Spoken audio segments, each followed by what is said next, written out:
tajiduk deganida ya Rasululloh, Allohning azobidan qo'rqyapman, lekin rahmatidan umid ham qilyapman dedi.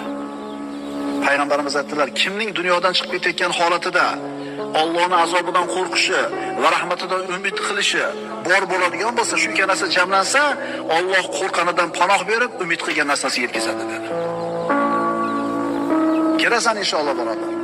Dunyoda iymon bilan o'tgin. Qo'lingdan kelgan solih amallarni qilgin. Kalima bilan chiqib olgin, inshaalloh jannatga kirasan. Ana shu jannatga kirishingni o'zingga eslatgin. Dunyo mushkulalari, muammolari seni siqib o'ldirmaydi.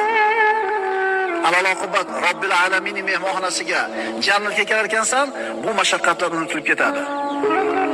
Kambag'allikdan, kamchilikdan, tinkasi qurigan, musibatlarga uchrab ezilib ketgan banda o'zingga shu jannatni eslatgin.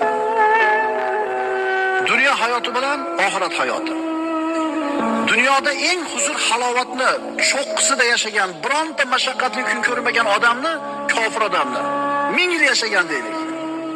Qiyomatga borganda jahannamga hukm bo'ldi, kofir edi. 1000 yil yashagan huzur halovatni cho'qqisida.